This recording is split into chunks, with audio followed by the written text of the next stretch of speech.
Eleanor Madison believed her $80 million private jet was dead on the runway, until a poor single father named Mason Reed knelt down and drew 3 chalk circles on the hangar floor. Every engineer in the room laughed at him. 7 minutes later, the engine roared back to life and silenced the entire company. But something far more frightening had happened in that hangar. Mason had not simply fixed the aircraft. He had quietly exposed the one person trying to kill Eleanor Madison from inside, hidden behind one engine fault disguised to look natural, accidental, and fatal at altitude. The private airfield outside the city was still wrapped in early morning cold when the hangar lights flickered on over Eleanor Madison's $80 million jet. Rain from the night before had not fully dried on the runway, and a thin mist clung to the tarmac like something unwilling to leave. Inside the hangar, the aircraft sat gleaming under white floodlights, its engines silent, its cabin door open, waiting for a flight that was supposed to decide the future of an entire company. Eleanor stood near the boarding stairs in a charcoal coat, phone pressed to her ear, listening to her assistant confirm that the government delegation in Washington would not wait past noon. The contract on the table was worth more than the company's last 3 years combined, and if Madison Aerosystems failed to deliver a signature by evening, the deal would collapse, and with it very likely her position at the head of the company her father had built from nothing. Connor Vale walked beside her with the practiced calm of a man who had spent 2 decades learning how to sound reasonable while pushing for exactly what he wanted. He suggested, not for the first time that morning, that Eleanor consider granting him temporary signing authority so she would not have to risk traveling under pressure. Eleanor brushed the suggestion aside the way she always did, though something in his persistence had begun to feel less like loyalty and more like rehearsal. She climbed the short metal staircase toward the cockpit door, nodded to the pilot, and gave the order to begin the pre-flight sequence. The pilot turned the ignition switch, and nothing happened. He tried again. The engine gave a faint cough, a brief shudder through the fuselage, and then silence, heavy and absolute, the kind that turns a busy hangar into a held breath. Lucas Grant, the company's senior maintenance engineer, rushed forward with 2 of his junior technicians, already pulling diagnostic tablets from their bags. He assured Eleanor that the aircraft had passed a full inspection the previous evening, that every systophons had been signed off, that whatever was happening now had to be some sudden and unpredictable mechanical failure, the kind that occasionally struck even the most carefully maintained machines. Eleanor's jaw tightened. She had personally reviewed the maintenance logs less than 12 hours earlier. Nothing in those reports had hinted at instability. She watched Lucas and his team open the lower access panel, watched their flashlights sweep across wiring and fuel lines, and felt the minutes slipping away with every passing second, each one chipping at the leverage she needed walking into that meeting. Connor remained unusually composed throughout the commotion, watching the engineers work with an expression that was almost serene, as though he already knew how the morning would end. He suggested again, gently this time, that Eleanor allow him to handle the Washington meeting in her place, framing it as protection rather than ambition, insisting that the board would understand a brief absence far better than a missed deadline. Eleanor studied him for a moment longer than necessary, some old instinct stirring beneath her frustration, though she pushed it down and turned back toward the disabled aircraft. Behind them, near the edge of the hangar, a quiet figure in a faded maintenance jacket arrived through the side entrance, carrying a worn toolbox and a clipboard listing a minor contracted repair to a section of vibrating hangar flooring, a job that had nothing to do with the jet and everything to do with what was about to happen. Mason Reed had not been invited to the meeting unfolding around the aircraft, and he made no move to insert himself into it. He set his toolbox down near the wall, glanced once at the commotion surrounding the engine, and began the floor inspection he had actually been hired to perform. He was not an employee of Madison Aerosystems, only a subcontractor brought in for a small structural complaint filed weeks earlier, a low-priority task pushed to the bottom of every list until today. Nobody in that hangar knew his name. Nobody had reason to look twice at a man in scuffed boots crouching near a baseboard while a multi-million-dollar emergency unfolded 20 feet away. But Mason had already heard something in the engine's brief, failed cough that none of the engineers seemed to be listening for, and as he knelt by the wall, his attention drifted, almost involuntarily, toward the floor beneath the aircraft itself. Mason stayed where he was, low against the wall, listening rather than looking, the way he had trained himself to do years earlier in a different life he rarely spoke about. Beneath the noise of the engineers and the static crackle of two-way radios, He picked out the smaller sounds, a secondary pump cycling slightly out of rhythm, a faint metallic tick somewhere beneath the floor plating, a valve releasing pressure in a pattern that did not quite match the rest of the system. None of it was loud. None of it would have shown up on a standard diagnostic readout. But it was there, threaded quietly beneath the chaos, the way a single wrong note can hide inside an otherwise perfect chord if no one is listening closely enough to notice. Lucas spotted him first and barked across the hangar that the engine bay was not a place for floor technicians to wander, his voice sharp with the particular irritation of a man already under pressure who did not appreciate an audience to his struggle. One of the younger engineers laughed under his breath when he saw Mason crouch down near the concrete and run his fingers lightly across a faint ring of dust that had settled in an unusual pattern near the landing gear. It looked, to anyone passing by, like a man wasting time on something irrelevant while real professionals worked on the actual problem. Mason did not look up or attempt to explain himself. He simply continued moving along the floor in small, deliberate steps, occasionally pausing to touch the concrete, occasionally tilting his head as though listening to something only he could hear. Eleanor noticed him almost by accident, catching sight of a stranger kneeling near her aircraft while everyone else stood upright and tense around the open engine panel. She crossed the hangar floor and asked, with more curiosity than authority, what exactly he thought he was doing down there. Mason answered without straightening up, his voice low and unhurried, saying only that an engine could lie to a diagnostic screen, but a floor rarely lied to someone who knew how to read it. Lucas scoffed loudly enough for half the hangar to hear, reminding Eleanor that the man crouched at her feet was not an aviation engineer, merely a subcontractor hired to fix a noisy floor panel months ago and forgotten about since. Eleanor said nothing in response, though something about the stillness in Mason's expression kept her from walking away immediately. Mason asked, almost as an afterthought, whether anyone had a piece of chalk he could borrow, the kind used for marking structural faults during inspection work. Connor's expression shifted instantly, a flicker of something sharper than annoyance crossing his face before he masked it again, suggesting loudly that security escort the unauthorized worker out of the restricted area before he caused any further delay.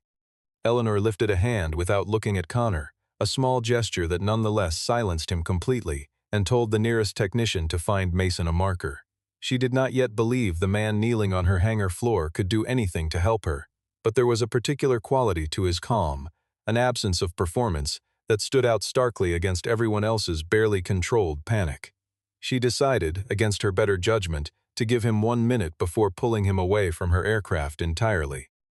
Around them, the hangar had grown louder in the way emergencies always seem to multiply their own noise. Radios overlapping, footsteps echoing off the high metal ceiling, someone shouting for a supervisor who was already standing 3 feet away. Yet Mason seemed almost untouched by it, moving through the commotion the way a man might walk through a familiar room in the dark, trusting his hands and his instincts more than the panic flooding the space around him. He had spent years in rooms exactly like this one, though under far different circumstances, learning that the worst failures rarely announced themselves loudly. They whispered first, in small inconsistencies that most people were too rushed or too proud to notice. Eleanor watched him work without fully understanding why she had not yet walked away, only aware that something about his patience felt like the first honest thing she had encountered all morning. A technician returned with a stick of marking chalk and handed it to Mason without a word, unsure whether he was helping a serious investigation or humoring a man who had wandered into the wrong part of the airfield. Mason thanked him quietly and turned back toward the floor, running his palm once more across the faint horseshoe-shaped smudge near the front landing gear before pressing the chalk down and drawing a slow, deliberate circle around it. The white line stood out sharply against the gray concrete, small and almost childlike against the towering shadow of the aircraft above it. He moved several steps toward the secondary fuel compartment, crouched again, and drew a second circle around a section of flooring where the faintest tremor still lingered, a vibration so slight that most people would have mistaken it for nothing more than the building settling. The third circle came near the engine support strut, surrounding a hairline trace of fluid so thin it barely caught the light, a mark that any rushed inspection would have dismissed as residue from years of normal operation. To the engineers watching, the 3 circles looked like nothing, 3 meaningless loops scratched onto a hangar floor by a man who clearly had no idea how an aircraft of this caliber actually worked. Laughter broke out among two of the younger technicians before Lucas silenced them with a sharp look, though his own mouth curved into something close to a smirk as he asked, loudly enough for the whole hangar to hear, what exactly 3 chalk circles were supposed to do for an $80 million jet that real diagnostic equipment had already failed to explain. Mason straightened slowly, brushing the dust from his knees, and answered without raising his voice that the circles were never meant to fix the aircraft at all. They were there, he said, to show everyone in the room exactly who had been lying to them and for how long. The words landed with a strange weight, and the laughter in the hangar died almost instantly, replaced by a silence that felt suddenly much colder than the morning air outside. Eleanor stepped closer, studying the 3 small circles as though they might rearrange themselves into something she could understand if she looked long enough. She asked him, in a voice stripped of its earlier impatience, how much time he would need. Mason told her 7 minutes, provided no one touched the control panel while he worked. Connor objected immediately, his composure finally cracking at the edges as he insisted this entire exercise was an unacceptable risk before a meeting that could not afford a single additional delay. Eleanor checked her watch, weighed the seconds she had left against the strange certainty in Mason's expression, and made her decision. She granted him exactly 7 minutes, not 1 moment more, and told the hangar to clear a path.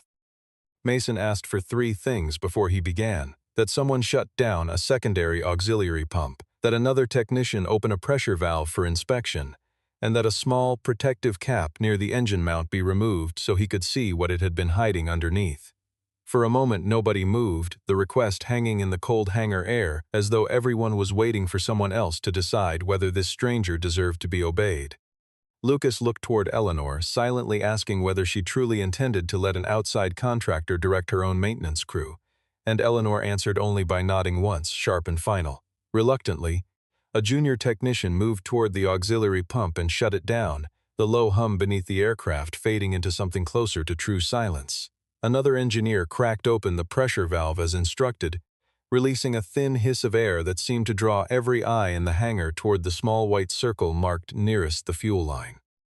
Mason knelt beside the 3rd circle and waited, watching the protective cap come free in the hands of a hesitant technician, his expression unreadable, betraying neither triumph nor doubt. Only the quiet focus of a man who had done something like this before in circumstances far more dangerous than a private airfield on a cold morning. Connor watched from a few steps back, his arms folded tightly across his chest, his earlier composure replaced now by something tighter and more guarded, though he said nothing further.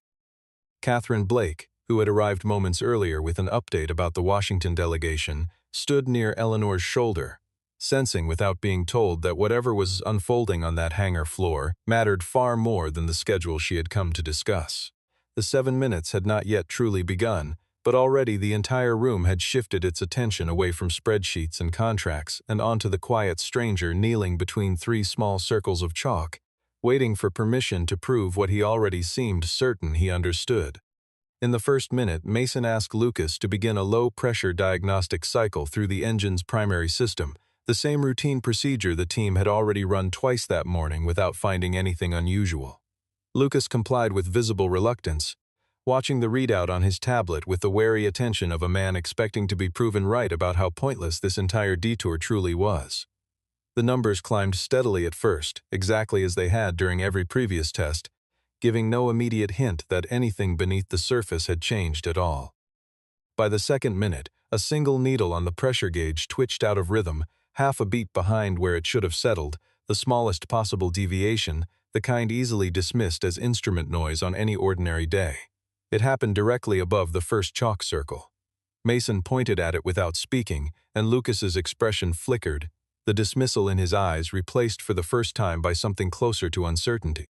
In the 3rd minute, Mason pressed his palm flat against the floor near the 2nd circle, feeling for the faint vibration he had noticed earlier, confirming that it pulsed slightly out of phase with the rest of the fuel system's normal rhythm, as though something inside that line was working against itself rather than with it. He said nothing yet, only nodded slowly, the way a man might nod at a suspicion finally proven true.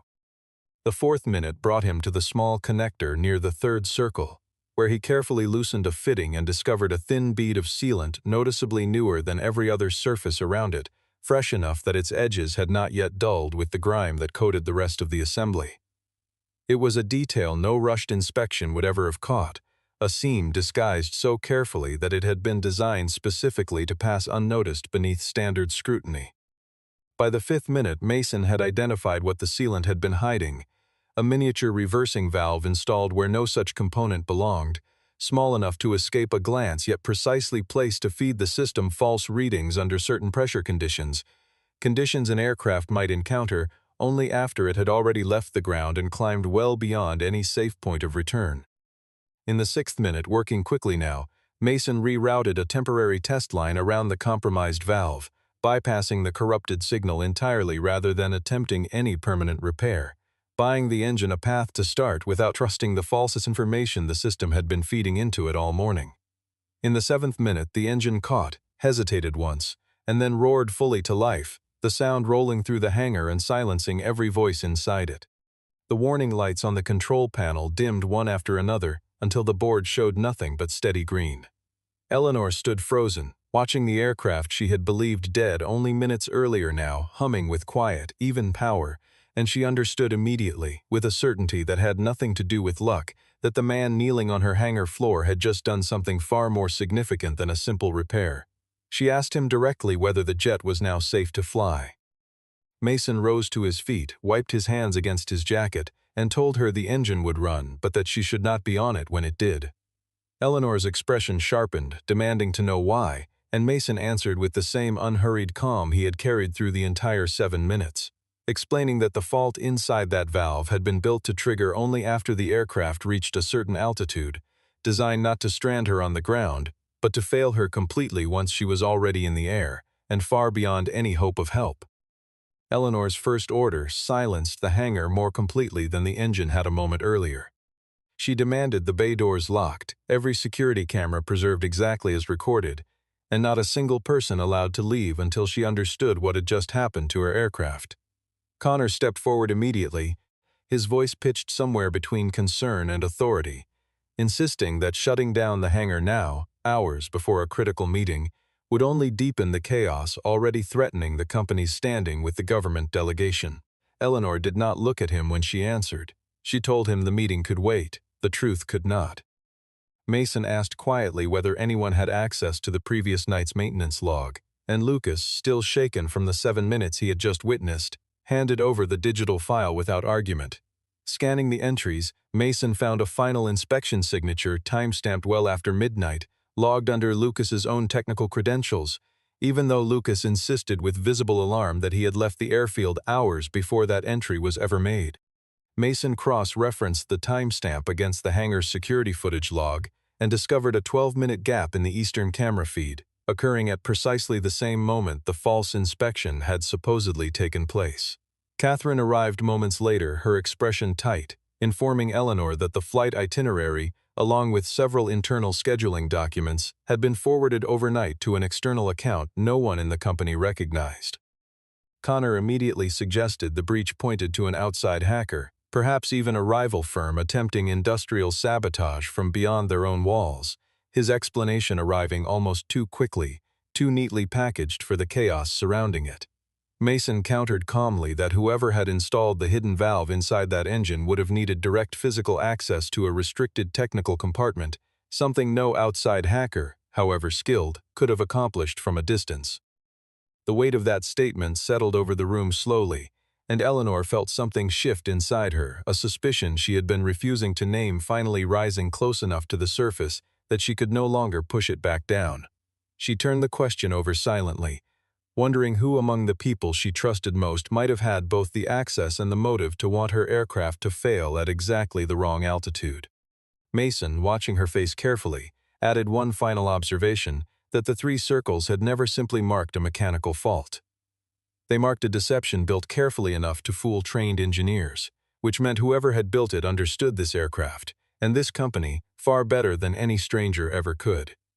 Eleanor walked the length of the hangar slowly, past the silent rows of equipment, and the now quiet engine that had nearly carried her into a disaster no one would have survived to explain. She thought of every person who had access to that compartment in the weeks before this morning, narrowing the list in her mind even as she resisted the conclusion forming at its center. Lucas, pale and visibly rattled by the discovery of his own forged signature, offered to surrender every personal device he owned for inspection, desperate to prove his innocence before anyone could even accuse him aloud. Samuel Pierce, the company's longtime legal counsel, arrived partway through the commotion, drawn by a call from Catherine, and stood quietly near the hangar entrance, watching the unfolding scene with the careful attention of a man who had learned long ago that the most dangerous threats inside a company rarely wore the face anyone expected. Mason kept his focus on the physical evidence rather than the swirl of accusations building around him, methodically photographing the sealant residue, the displaced valve, and the chalk circles before anyone could disturb the scene further. He understood, perhaps better than anyone else in that hangar, how quickly a true story could be buried beneath panic and convenient explanations once enough powerful people had reason to want it forgotten. Eleanor finally turned the question directly toward Mason, asking how an outside contractor hired to fix a noisy floor panel had managed to diagnose a hidden engine fault that her own senior engineering team had completely missed. Mason hesitated before answering, his eyes drifting briefly toward the now silent aircraft rather than toward her face, and said only that he had spent a long time listening to machines fail before they actually failed, and that most of them gave warnings long before anyone wanted to hear them. Samuel Pierce studied Mason from across the hangar with the slow recognition of a man piecing together a memory he had not touched in years. He approached quietly and asked whether Mason had once worked on a defense contractor's engine analysis team years earlier on a project that had ended badly. Mason's jaw tightened almost imperceptibly, and he confirmed it with a single short nod, offering nothing further. Samuel explained to Eleanor, choosing his words carefully, that he remembered the case from his earlier years in corporate law, a vibration fault in a military aircraft system that one young analyst had flagged repeatedly to leadership, only to be overruled each time by men who trusted their schedules more than their instruments. When the failure finally occurred months later, the investigation that followed had needed someone to blame, and the analyst who tried hardest to prevent the disaster became the easiest person to sacrifice for it. Mason left the industry shortly afterward, his name quietly erased from any record worth searching, and rebuilt a smaller, quieter life far from boardrooms and defense contracts, taking whatever maintenance work came his way and raising a child largely on his own in the years since. Eleanor absorbed this in silence, understanding now why Mason carried himself the way he did, why he seemed entirely unmoved by the dismissiveness of men like Lucas and Connor, as though their judgment carried no real weight against everything he had already survived. She felt something shift in her own chest, an unfamiliar kinship forming with a man she had known for less than an hour, both of them having learned, in very different ways, what it cost to be doubted by the very systems meant to protect them. Mason offered no further detail about that earlier chapter of his life, and made clear through his silence that he had no interest in being treated as some kind of hidden hero finally proven right. He said only that he had not come to this hangar looking to relive anything, only to make certain that whatever had happened to him all those years ago did not happen to someone else today, disguised as just another signature on just another routine inspection log. Connor, listening from a short distance away, absorbed this new information with a stillness that did not match his earlier composure, his concern sharpening into something closer to alarm, for he understood, faster than anyone else in the room, that a man capable of reading hidden machinery this clearly was equally capable of reading the people responsible for hiding it. Eleanor ordered a full review of every access record tied to the restricted engine compartment over the previous 2 weeks, and Catherine pulled the data within minutes, scanning entry logs against the building's badge system with quiet, focused urgency. What she found made her go still for a moment before she brought it directly to Eleanor rather than announcing it aloud to the room. Connor's access card had been used near the hangar's restricted section shortly after midnight, logged in the system as a routine administrative check, despite the fact that no administrative inspection had ever been scheduled for that hour. Connor, when confronted, claimed without hesitation that his card must have been cloned, suggesting that someone determined to frame him could easily have duplicated the credentials and used them without his knowledge. Mason asked, in the same unhurried tone he had used throughout the morning, how someone capable of cloning a security badge would also happen to know the exact valve configuration needed to let an aircraft start safely on the ground while guaranteeing it would fail only once it reached a specific altitude. The question hung in the air, precise and unanswerable, and for the first time, Connor did not respond immediately. Lucas, who had spent the morning sneering at Mason's presence, now found himself reconsidering everything with growing unease, his earlier confidence replaced by the uncomfortable awareness that the forged signature bearing his name had not appeared out of nowhere. One of the junior maintenance engineers, pressed gently by Catherine, admitted under quiet questioning that Connor had personally requested a change to the final inspection schedule 2 days earlier, moving the last check to a far later hour than originally planned, a request that had seemed unremarkable at the time and deeply significant now. Cornered by mounting evidence, Connor shifted his approach entirely, turning his accusations toward Mason instead, suggesting loudly that an outside contractor with a documented history of conflict in his previous industry might have engineered this entire crisis purely to extort money from a frightened, vulnerable company. Security guards moved toward Mason on Connor's instruction, and for a moment, the hangar seemed ready to believe the version of events that placed blame on the man who had just saved Eleanor's life, rather than the executive who had spent 2 decades earning her trust. Eleanor stood at the center of that choice, feeling the full weight of it settle onto her shoulders, forced to decide in front of her entire staff whether to trust the longtime colleague who had always told her exactly what she wanted to hear, or the quiet stranger who had told her something she desperately did not want to be true. She made her decision without raising her voice, telling the guards to stand down and ordering instead that every piece of company data, every email, every access log, and every financial record connected to the Washington contract be opened immediately for full and complete review. Connor's expression flickered for a fraction of a second, something cold passing behind his eyes before the practiced warmth returned, and he assured Eleanor that he supported full transparency completely, that he had nothing to hide and welcomed any review that would clear his name. Yet Catherine noticed the way his hand tightened slightly around his phone as he spoke, and she made a quiet note to monitor his device activity over the coming hour, rather than simply trust the easy reassurance he offered the room. Mason remained near the aircraft while the rest of the hangar shifted into a different kind of urgency, no longer focused on repair but on uncovering exactly how deep this deception ran and how many hands had touched it along the way. He said little, watching the dynamics around him with the same patient attention he had given the engine itself, understanding that people, like machines, tended to reveal their truest condition under pressure, in the small inconsistencies they could not quite control, no matter how carefully they had rehearsed their composure.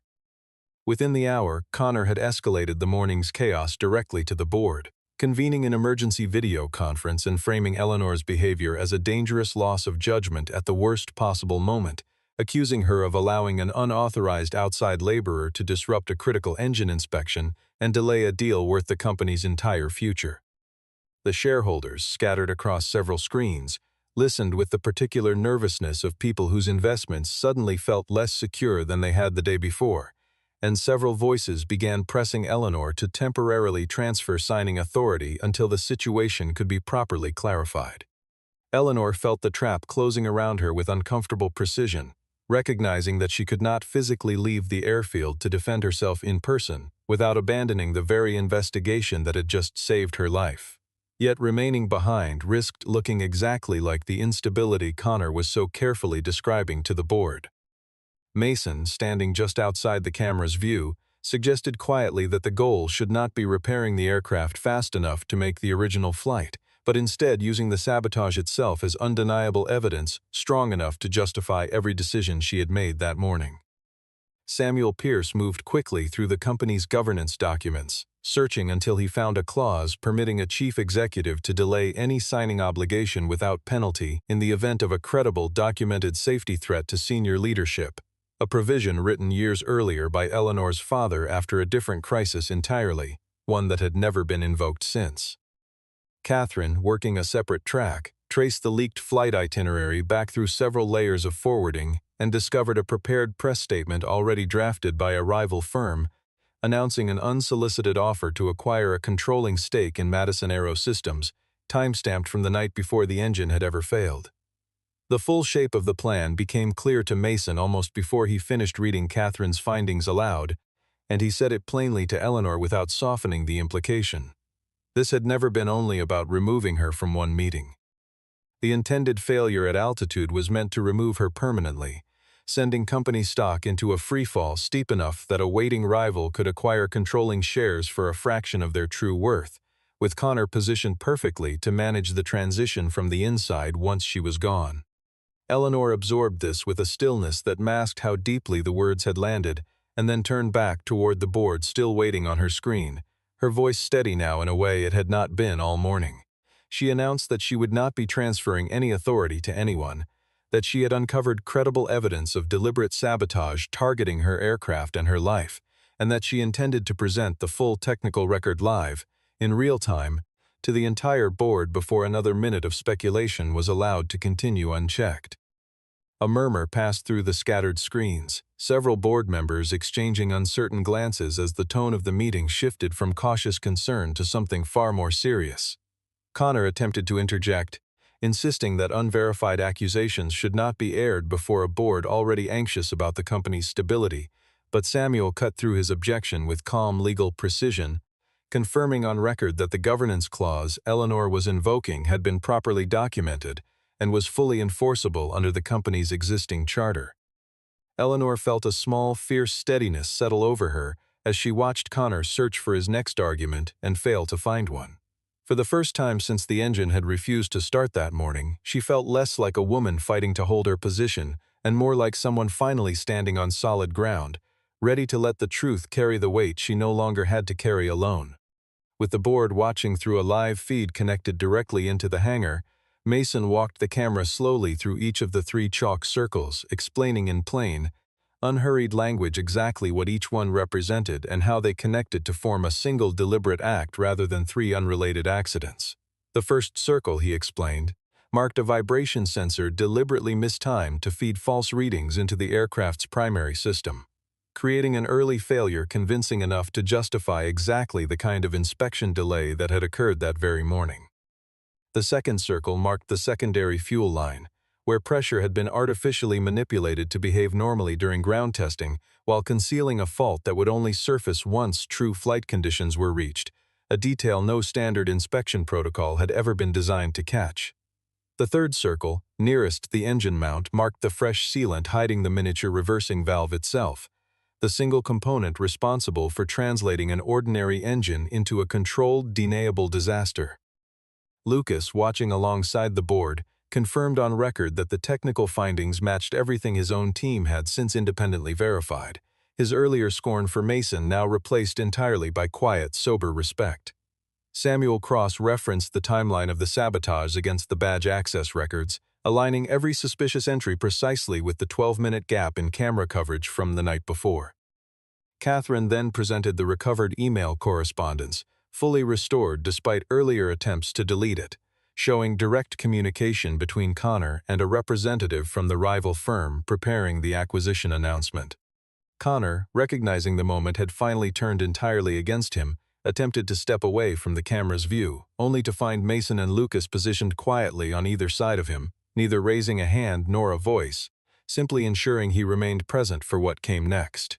He turned instead to threats, warning Eleanor that exposing this sabotage publicly would terrify the government delegation and guarantee the loss of the very contract she was trying so desperately to save, insisting that silence, however uncomfortable, remained the only path that protected the company's future.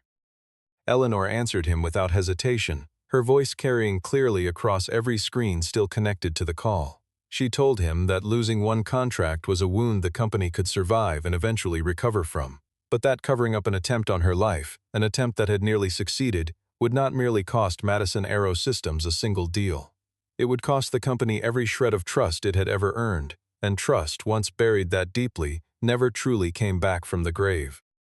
A long silence followed her words, stretching across every connected screen until one of the senior board members finally spoke, his voice quiet but firm, stating that he, for one, would rather stand behind a CEO willing to expose an uncomfortable truth than one willing to bury it for convenience.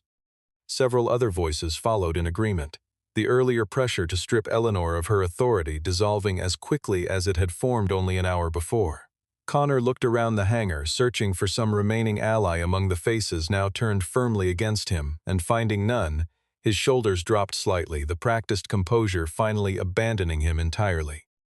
Mason stepped back from the circles, letting the evidence speak for itself, understanding that his part in uncovering the technical truth had reached its natural end, and that what remained now belonged to the people whose job it was to weigh consequences and deliver justice. Lucas approached him quietly, extending a hand and admitting, without excuses, that he had been wrong to dismiss him so completely that morning,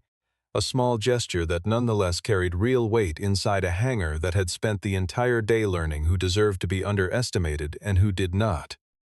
Even with the board turning firmly against him, Connor made one last attempt to salvage his position, quietly triggering a contingency he had clearly prepared in advance, deleting a portion of the shared technical files and sending an altered safety report to the government delegation's liaison before anyone in the hangar realized what he was doing. Catherine caught the outgoing transmission within minutes, alerting Eleanor that a falsified document had just been sent under the company's official letterhead, one that claimed the morning's engine failure had been fully resolved through routine maintenance with no security concerns whatsoever.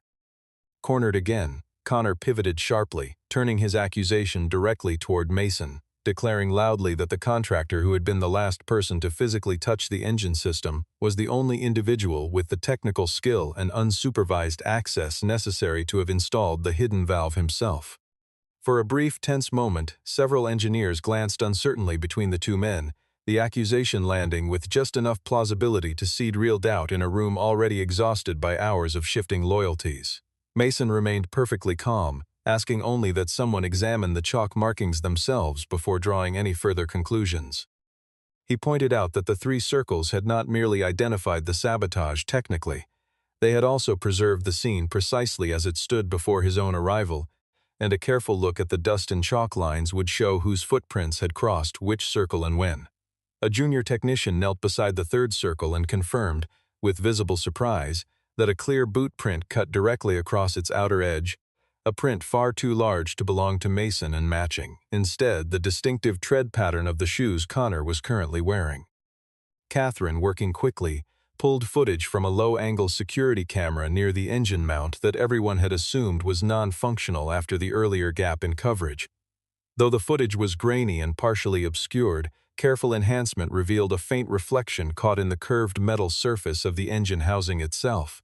showing a figure bent close to the valve assembly hours before Mason had ever entered the hangar that morning.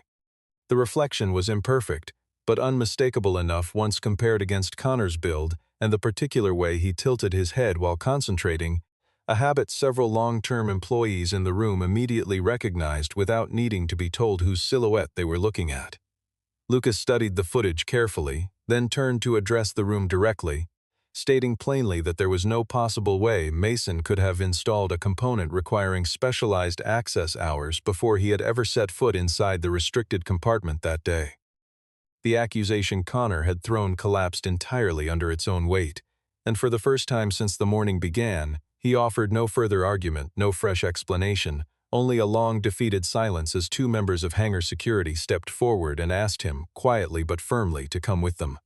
Eleanor watched him go without satisfaction, only a quiet, tired sorrow settling over her as she considered how many years she had trusted this man with decisions far smaller than the ones that had nearly cost her everything.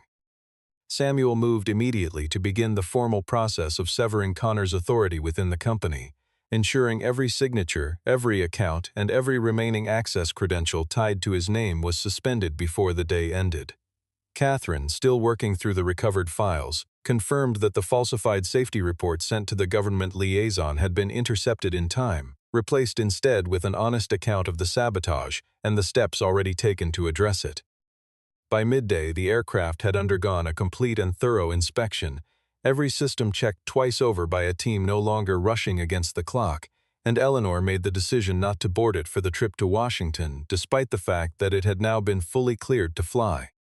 Instead, she connected to the delegation through a secure video link from the airfield's small operations office, choosing transparency over speed, and laid out the entire morning in honest, unflinching detail, including the sabotage, the deception, and the contractor whose quiet observation had prevented a disaster no one in the room had been prepared to imagine. The delegation, rather than withdrawing the offer as Connor had warned, responded with cautious respect, telling Eleanor that a company willing to expose its own internal threat so openly demonstrated exactly the kind of integrity their long-term contract required. They granted her an extension of 2 additional days to finalize the paperwork, and Madison Aero Systems did not lose the deal that had nearly cost Eleanor her life to protect. In the days that followed, Eleanor offered Mason a formal position within the company, proposing a title that sounded impressive on paper but meant little to a man who had never cared much for titles in the first place. Mason declined the version she initially offered, asking instead for something simpler and far more consequential: a newly created department with the authority to halt any flight, any inspection, or any signature the moment a genuine safety concern was identified, regardless of deadlines, contracts, or pressure from above. Eleanor agreed without hesitation, recognizing that the very independence Mason was requesting was exactly what had been missing the morning her engine first refused to start. Lucas sought Mason out personally before the week ended, extending a more complete apology than the brief handshake offered in the chaos of that first afternoon, admitting candidly that his early dismissal had been built entirely on appearances rather than evidence, a mistake he intended never to repeat with anyone wearing a maintenance jacket instead of a company badge. The two men did not become close friends overnight, but a quiet, durable respect settled between them, the kind built only after one party has been proven completely and undeniably wrong. Later that same week, Mason received a short call during a quiet moment between meetings, his voice softening instantly as he spoke briefly and gently to someone waiting for him at home, the conversation lasting only a few minutes before he returned to the work in front of him. It was a small, ordinary moment easily missed by anyone not paying close attention, yet it revealed everything necessary about the life Mason carried quietly outside the walls of Madison Aero Systems, a life he had no intention of placing in the center of anyone's spotlight, least of all his own. Eleanor caught the tail end of that call from across the hangar office and chose not to ask about it, sensing instinctively that some parts of a person were meant to remain private even after trust had been earned in every other respect. She had learned enough that week to understand that the most capable people she had ever encountered were rarely the ones eager to talk about themselves, and that Mason's silence on the matter said more about his character than any explanation could have managed. The company itself seemed steadier in the days that followed, not because the danger had vanished entirely from corporate life, but because everyone who worked beneath that hangar roof now understood, in a way they never had before, exactly how much could hinge on a single overlooked detail noticed by the right pair of eyes. Several weeks later, the hangar that had once held its breath around a dead engine looked entirely different, brighter somehow, though little about its physical structure had actually changed. The 3 chalk circles that had marked the floor that morning were long gone, scrubbed away during routine cleaning within days of the incident. Yet Eleanor had quietly arranged for a photograph of the original scene, circles and all, to be framed and hung inside the company's flight safety office, a permanent reminder of exactly how close everything had come to disappearing. No one in the building referred to Mason as an outside contractor anymore. He moved through the hangar now with the easy familiarity of someone who belonged there completely, leading a small but fiercely independent safety division that answered to no one's deadline but its own careful judgment. Engineers who had once laughed at 3 circles on a concrete floor now sought him out directly whenever something felt slightly wrong, trusting his instincts in a way they had once reserved only for diagnostic screens and official protocols. Eleanor found him one afternoon standing near the same aircraft that had nearly carried her into disaster months earlier, now fully repaired and gleaming under proper maintenance for the first time in its history. She stood beside him for a long moment before speaking, telling him quietly that what he had done that morning had never really been about restarting one engine. He had restarted something far larger, the conscience of a company that had grown too comfortable trusting appearances over truth. Mason considered her words for a moment, then offered a small, tired smile, answering that machines almost always gave warning before they failed completely. The real difficulty was never the warning itself, but convincing people too proud or too busy to actually listen for it. Eleanor looked out toward the runway stretching beyond the open hangar doors. The same stretch of tarmac where her entire future had once seemed to hinge on 7 uncertain minutes, and understood, perhaps for the first time in her career, that real authority had never lived inside a title or a signature. It lived instead in the willingness to stand beside the truth even when everyone else in the room had already decided to look away. Lucas, watching them both from across the hangar one last time before heading home for the evening, found himself thinking back to the moment he had laughed loudest at 3 meaningless circles scratched into concrete, and felt no shame in admitting, at least to himself, how completely wrong he had been. Samuel Pierce, finalizing the last of the legal paperwork related to Connor's departure, remarked privately to Eleanor that her father would have recognized something familiar in Mason, a quiet competence that never needed an audience to prove its worth, and that he would have been proud of the choice she made that morning when everything pointed her toward doubt instead of trust.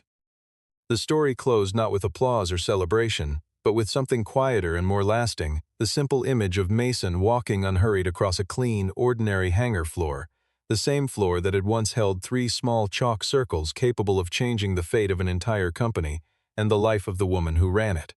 If you want to know exactly who those 3 small chalk circles truly exposed, stay close until the final word.